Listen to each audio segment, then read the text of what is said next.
صباح الورد على كل الناس اللي بتتابعنا، اللي من داخل مصر وخارج مصر، على راسي من فوق. طبعا يا جماعه انتوا اللي بتدونا الامل اللي احنا نكمل ونوريكم كل جديد بالنسبه لفيديوهاتنا. طبعا انتوا اللي بتدونا اللياقه والحيويه، بالذات الناس اللي بتتعلم معانا في تربيه ومجال الارانب. طبعا عن فيديو جديد، وهنعلمكم حاجه مهمه جدا جدا جدا بالنسبه لدخلة الصيف يا جماعه. احنا ابتداء النهارده احنا في شهر 4. طبعا احنا داخلين على موسم الصيف اللي هو موسم البطيء يا جماعه. كذا معلومه هعرفها لك. اللي كان شغال في مكثف خلاص ما عادش في مكثف بقى يا جماعه، احنا دخلنا على الحر. المهم اليومين دول احنا بنشتغل بعد الولاده ب10 ايام، وبنفطم على من اول السن 30 يوم الى 35 يوم بنبدا نكون فاطمين من الامهات الاطفال. طبعا يا جماعه الفيديو ده هنعلمكم حاجه بالنسبه لتقديم الاكل والغذاء امتى وازاي نغذي الارانب وبطريقه صحيحه، اللي احنا نقدر نستفاد بالعلف وبالتحويل معانا وفي اسرع وقت ومضمونه 100%. وانا متاكد اللي هيجرب نفس المعلومه او شغال بنفس الكلام ده هو ده اللي هيستفيد معانا وهيستفيد مننا النهارده. ازاي نقدر نقدم وجبات الاكل، وانهي امهات اللي تقدم لها وجبات الاكل، سواء ام بكريه او ام لسه عشار او امهات والده او امهات مخرجه عيالها وراها. الفيديو ده يا جماعه هنعلمكم طرق جديده جدا جدا. فانا عايز كل الناس اللي بتدينا الامل لله، يا ريت لو عجبك الفيديو ما تنساش لاخوك الدعم بلايك. اللي احنا محتاجينه من حضراتكم دعم القناة باللايك يا جماعة، وجزاكم الله كل خير. والفيديو ده هتعلمك ازاي نشتغل الصيف ونعمل احسن تحويل معانا بفضل الله.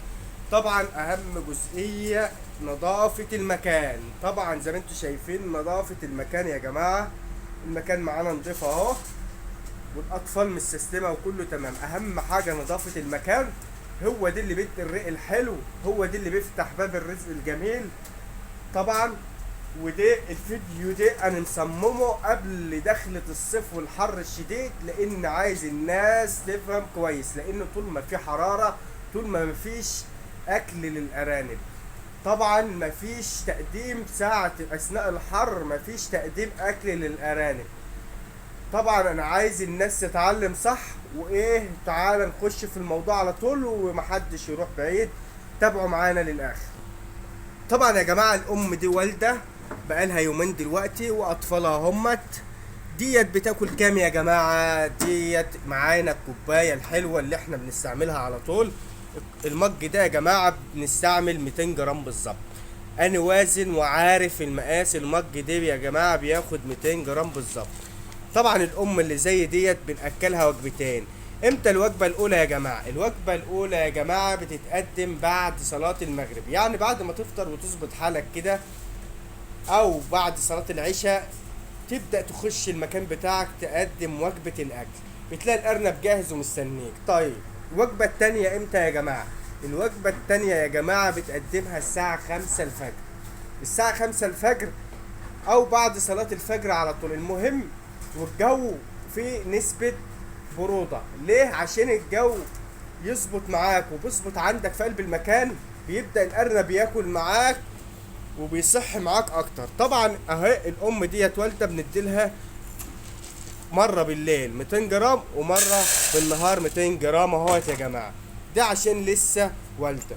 طيب لو أم عشار زي ديت يا جماعة بنديلها 150 جرام، دي معيار 150 جرام اهو. طيب لو احلال بقى هنديلها كام جرام يا جماعة؟ طبعا الاحلال اللي زي دي بياخد له 200 جرام يومي، 100 الصبح و100 بعد صلاة المغرب.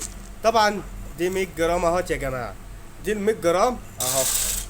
دي طبعا كلت واتغذت ومية مية. طب الام اللي معاها خلفة دي يا جماعة بنديلها كام؟ طبعا الام اللي معاها خلفة زي ديت اللي هي عمر 25 يوم وهكذلك، سواء كميتها يعني معاها مثلا 8، تخش على المكنف يا جماعة بنديلها كوباية ونص. هذا كوباية ونص، يعني 300 جرام. 300 جرام الصبح و300 جرام اللي هي بعد المغرب. ليه؟ عشان اطفالها بياكلوا ويحول معاك سريع، وفي نفس الوقت عشان تملى لهم المكلف هتلاقي الاكل متبهدل معاك. طيب بالنسبة للفطام اللي هو فاضل له 10 ايام ويخرج يا جماعة، بنعمل له ايه؟ دي طبعا بيبقى مفتوح، دي بننزل له اكل. طبعا العلافة خلصانة اهو، بتنزل له اكل مفتوح. طبعا بتفتح له اكل، لان بعد في الخمس ايام اللي قبل البياع يا جماعة بتفتح له اكل. طبعا ده ما يكون فاضل له 5 ايام بنفتح له اكل عشان النمو بتاعه يزيد معاك. طول ما الارنب عدى كيلو ونص يا جماعه اتاكد مليون في الميه اللي هو عدى مرحله الخطر، بنسبه 95% اللي هو عدى مرحله الخطر. اول ما بيتم الكيلو ونص طبعا اليوم عندك هنا، اليوم للارنب ده بيومين، اليوم بيومين. ما دام عدى الكيلو ونص ميزان طبعا الارنب ده معاك اليوم بتاعه بيومين. طيب بالنسبة للفطام ده يا جماعة، الفطام ده يا جماعة بنعمله ازاي؟ الفطام ده بنعمله اللي هو ياكل 50 جرام لكل ارنب، يعني مفطوم بقاله يومين 3 كل ارنب، يعني لو حاطط 4 في كل عين لكل ارنب يعني هيكفيهم 400 جرام للاربع ارانب، محدش يزود عن كده.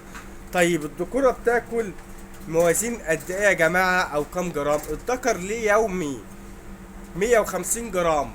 طبعا بتعامله نص طقة الصبح ونص طقة اخر النهار. ويا ريت لو عجبك الفيديو ما تنساش اللايك لاخوك، فعل زر الجرس لو انت مهتم معانا وحابب تكمل فيديوهاتنا وتشوف كل جديد. طبعا احنا في الصيف، يا ريت الناس اللي مهتم هو اللي هيعمل كده، واللي مش مهتم يا جماعة، لان الارنب مب ليلي، الارنب معروف يا جماعة اللي الارنب ليلي. وطبعا لو انت مشيت في الصيف على النظام ده تأكد ان التحويل هيكون معاك مستمر. سواء في الصيف انت طبعا لو عندك خلية بتشغلها طول النهار، واحنا بنسبق لكم اهو قبل اي مشاكل. وطبعا التزموا بالتحصين، التحصين مهم يا جماعة، التزموا بالتحصين.